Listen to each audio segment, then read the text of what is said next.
All right, time now for Puxatawny Phil of Football. Make his upset alert pick. We have to go fast. Yes, I live in a log. You get it. Steelers over the Jets. I was shocked that this is even interesting, to be honest with you. That's a good. Here's my cogent analysis. Not swing for the fences. No, I don't think this is I'm trying to get W's. Yeah, I'm like Patrick Mahomes. Don't look at my numbers. Look at my W's. First of all, here's a pretty simple one. Steelers defense is really good. Surprise, surprise. That works. How about the Jets offense? Not good. They played okay against the Titans and the Patriots on a short week on the road. Everybody else, not good. Vikings, they weren't good against. Struggled against the Broncos, who I guess have a good defense. And I know what you're saying. What about Davante Adams? Oh, well, I'll counter that. What about Mike Tomlin? The last game Davante played against the Steelers, he had 20 targets, 13 catches, 172 yards, and 2 touchdowns. Do you think Mike Tomlin is going to allow that to happen again? Also, who did the Steelers play last week? Anybody know? Raiders is correct. Mike Tomlin's been studying Davante Adams and his hamstring healed magically last week. It's like, oh, okay, now I got to pull more. I already did this. And this guy hit me up for 13 catches on 20 targets. Not going to happen. Rodgers going to try to force it to him. That's not going to happen. Garrett Wilson's like, where's my targets? Steelers win. See, I'm not out here just searching, fishing for huge points, all right? Okay. I'm picking the game I think is going to happen. But you should also pick the one that's going to happen. No problem. And that one is the Eagles over the Bengals. Oh, I like that one. The Eagles soar behind Saquon.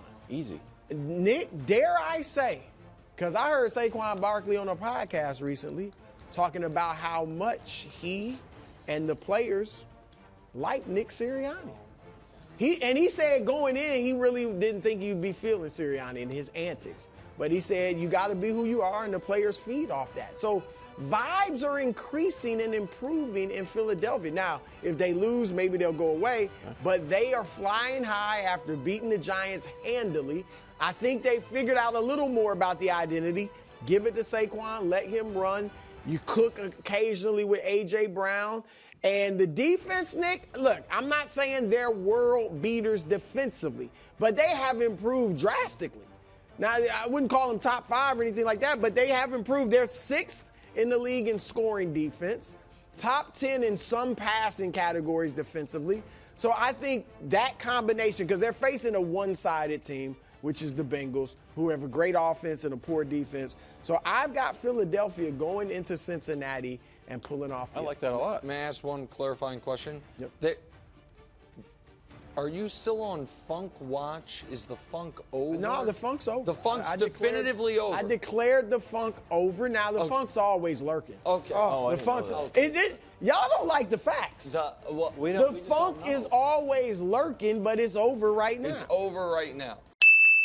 Patriots over the Jets, and I know it's my hometown team. Yeah, this is clearly a home. But again, It's such a jerk. it's not. I'm going to lay out, Drew. I'm going to lay it out perfectly. Drew is a bad guy once a week and only once a week, and it's during his reaction to your guys' picks during this segment. And also during something or nothing or must win. Yeah, anything involving scoring, Drew turns into a bad guy. Scoring made for a good segment, but it will tear the show apart. The show will be over, but there'll be some good segments in the meantime until we get there. Okay.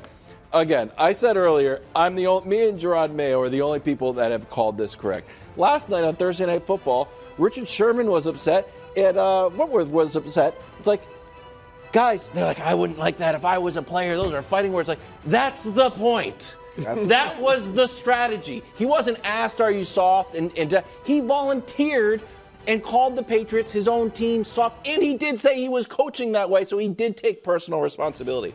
So why did that happen? Because against the Jags, they ran for 171 yards. 124 yards were yards after contact. So you might say, hey, week 3, the Jets destroyed the Patriots. Oh, they crushed them. It's going to be like that again. Well, that week was the Jets were angry and the Patriots were soft. They're pre-soft. But now the Jets want to have more fun and the Patriots are going to be tougher. Also, what moves did we make? Jacoby Brissett, we sat down on the bench. Drake May is in, who is performing tremendous. Meanwhile, the Jets have fired their coach and haven't won a game since then.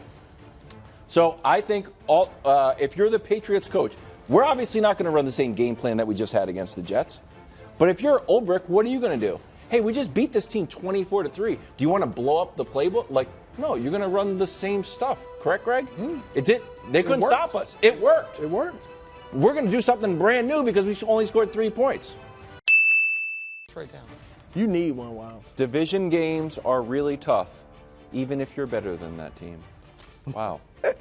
Wiser words, rarely spoken. Time now for the Puxatawny Phil of Upset Alerts to make his picks. Yes, I live in a log, and I'm covered with fur, and I can see the future. Patriots might beat the Bills. Wait, what? It's an alert. Might beat the Bills, definitely cover. Okay? It's a little Nick's picks kind of, you know? They might beat them, definitely cover. Here's why. Bills defense, we talked about it earlier. Josh Allen is playing so great, no one talks about the Bills defense. It's like I told you, it's like the Homelander meme. There you go. Oh, no one's talking about me? Something horrible happened over here? Oh, Bills defense has been absolutely brutal these last 2 games, but because Josh has been so wonderful, he gets all the headlines. Last 2 games, 43 points, 500 yards, 400 yards passing. You can run on, you can do anything you want. Granted, it's the Lions, but it's also the Rams. Patriots played the Rams. They're good, but they're not. Gee whiz. They scored 40 points on him. How's Drake May doing? Last 2 games, 81.1 completion percentage. Only Jared Goff. He just played the Bills. That sure helps. And Jaden Daniels, who you like, we're talking about him beating the Eagles, have had a better 2-game stretch this year. So Drake's playing well. Finally, and this is when I get really I was talking to the Sharps in Vegas about this. 10-point underdogs within the division. Wow. All of these teams covered except the Commanders versus Dallas. Last year, the Patriots got very, very close, but we didn't get the ball back. Didn't get Bailey Zappi. Didn't you also beat them last year? Yes. Yeah. We're at home. With that one, we were at home. There was a different guy wearing the headset though. Yeah, that is true. Yeah, a guy, such a great coach, he couldn't. No NFL team wanted him. Final point about Gerard Mayo. This is, and it's all seriousness, this is a moment in time where it started to be a little bit of rumbles from the Boston media, who just are going to be mad at everybody all the time. It's just part of it's fine. About the way that Mayo was handling the press conferences. He's kind of stepped in it a few times. Sure. Then all of a sudden, but Kraft is in on Mayo, supposedly. Then there starts to be a little bit of Vrabel droppings. Like, hey, Vrabel's interested. Now it's like, oh, what's going on? We're going to find out if the team is really behind Gerard Mayo, like we saw the Cowboys really behind Mike McCarthy, not just in the press, but actually how you play. So if he plays aggressive and we keep it close and don't lose by 14 points, we're good. And if we win the game, oh man. I am going with the Commanders over Nick's Philadelphia Eagles. wow. This actually might push Nick toward the Rams. Maybe on Monday when we get here, he's going to be flirting with the Rams again. But look, I think Philadelphia is better than Washington, but they're due for a loss. Oh, the old They due won for a 10 loss. straight, right? How many did the Chiefs win straight They games won before they lost? 10? 10. Okay, Philadelphia, or not Philly, Buffalo. Detroit won 11. Yep. All right, it's time for an L. I don't think they're going 15-2. Washington obviously they're not in the playoffs for certainty yet. Correct. So they're only a game ahead of Seattle. Cowboys still alive because of them. Technically, so Washington's got to come out there and get this win.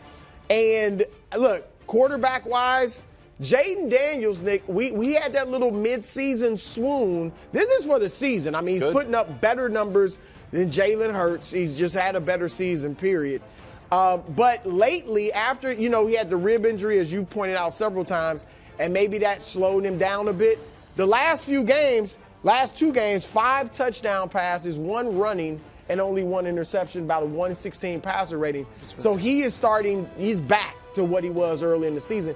And so I expect him to have a good game. And like I said, just a little let down by the Eagles. No team in the NFC East, or I should say only one team in the NFC East has gone undefeated in the division the past 20 years. Only one team in the past 20 years. Philadelphia right now undefeated. Division games, are really tough, even if you're better than that team. So I think Washington gets this one. It's a great pick, bro. Thank you. This is when I catch Greg and Coach this week. We'll see. This is a good luck charm, as you can see. Yeah, I bet you're going to be shocked by who I'm choosing. Okay, well, I feel like I know who you're choosing. Yeah, so it's going to be Washington. It's going to be Washington. I am shocked. Are you? Yeah, I thought you were definitely going with Houston. So, No, yeah, I am shocked. Go ahead. I'm going Washington, Yeah. and here's why. So they're riding the longest winning streak of anybody going into the playoffs, right? They've won 5 straight. And when you look at Jaden Daniels, you look at what he's done as a running quarterback, and I know, Nick, you criticized him a lot about how thin he was, and he probably couldn't hold up. I'm worried about him. I don't know if you knew that he broke the record for rushing for quarterbacks this year. Imagine if you didn't miss time with cracked ribs. And it's pretty impressive running quarter, but he did it. And so the first time they played Tampa Bay, he had 88 yards rushing and 2 touchdowns. So that's a plus. And then when you look at his quarterback rating, he had 100.1, which is 4th all-time for rookie quarterbacks. And for a thin guy, that's pretty good too. And then the last time they played Tampa Bay, he had a 93 quarterback rating. That is his first game of the season, his first game as a pro, and he's improved significantly from that point. I'd say that the biggest thing that's defined his season is the moments that he's had. So he had the moment against the Giants where he led him back to win that game. He had the moment against Chicago with the Hail Mary. He had the moment against Philadelphia where he wins with 10 seconds left. So the playoffs, to me, don't seem like it's going to be too big for him. And I really like what he's been talking about all week long about having the same process and looking at it the same way. So I think his perspective is very good. And then when you shift your focus to Baker, Baker's, I've loved what he's done and the way that he's revitalized his career, and he's gritty and all those things, but he's also taking a lot of chances, and he leads the NFL in interceptions, and he leads all quarterbacks in turnover-worthy plays. And the last thing I'll say is Tampa Bay's 30th against the pass. Okay, so that's a problem for them, especially with Jaden throwing the ball as well as they do, where on the flip side, the Commanders have been very good against the pass. And I'd say that the last portion is Tampa hasn't been that great at home. They're 5-4 at home, a little bit over 500. So all those things line up for this to be like C.J. Stroud. I like that a lot. To be able to be Rookie of the Year and then win the playoff game convincingly in Tampa. So I don't love it, but I'm going to add one thing you didn't mention. The Commanders at the deadline paid more for their deadline acquisition than any team in the league. They traded for Marshawn Lattimore. Traded, I think, a 2nd-round pick or a high 3rd-round pick, whatever it was. It was the most anybody paid for anyone at the deadline. Lattimore had the bum hamstring and wasn't able to play for a big bulk of the season. But he's back. Here's why I bring it up. Marshawn Lattimore is really known for 2 things. One, he's been pretty awesome for about a decade. The other one is he and Mike Evans just seemingly can't stand each other. And they used to play twice a year, every year in New Orleans. And now you get Marshawn Lattimore lined up against Mike Evans. Now, last time they played, it was, every time they play, it's a crazy back-and-forth battle. So maybe that plays out in the Bucs' favor, maybe plays out in your favor, but it is intriguing. I just had one more point. Terry McLaurin really wasn't productive early on at last time they played, and there's going to be a concerted effort to get him much more involved in the game plan this time. I like these a lot. I have a soft alert. Because as you know, what is a soft alert? Soft alert. Because an alert is not a pick. An alert is just, it's going to be close. The true alert is like when your fire alarm goes off. The soft alert is when it needs a new battery. Okay. Just like a soft alert. Commanders keep it close against the Lions. It's a soft alert. I have 3 reasons. 1, when the Lions play a playoff team, they win, but it's close. Oh. If they're playing a tomato can, they beat them by 20 points. 40 of those are when they played Mac Jones. Okay. So it's going to be close since we're actually legitimately in the playoffs. Then when it's close, maybe it gets out of hand a little bit. But Jaden when trailing is great, right up there with the superstar quarterbacks. And then finally, Lions last 6 games if Jade needs to air it out. Maybe you're down by 15. Maybe you're down by, 9. I think Jaden's going to be like, we got nothing to lose here. Let me just slang this thing. Lions last 6 games, not great on defense. So, it's close. Do I think the Lions win? Of course. I'm a Lions guy. But I'm also So you're with me. For the Punxsutawney Phil to make his upset alert. And I'm back, obviously. It's not that difficult, okay? Defense wins championships. I never heard that. I coined it years ago. What are we talking about? Read the bottom line. Over half of the Super Bowl champions ranked in the top 3. The Eagles' defense, including the playoffs, fewest points, fewest total yards, fewest yards per play. Opposer passer rating was the least in passing yards, second fewest. I believe in the Eagles' defense. And as much as I love Saquon's almost an added bonus to the squad because the offense last year wasn't that bad. It was still moved. It was the defense that was terrible. All of a sudden, Vic Fangio came, made this defense literally the best in the league, if you include the playoffs. And then add Saquon, who brought a nice steady hand of leadership to help Jalen Hurts. I'm going Eagles 28. I had 17. I'm going to say, 15. Wow. 15? 15. That's a hard score to get. Quick update on the upset alert standings. Brew coming in with the silver medal. Me and Danny Parkins in a ill-fated attempt to shake off my funk, but then he lost a game. I came in with the bronze. And then Greg It's not really and Coach. the bronze. It's last place. It's bronze. You came in last place by a lot.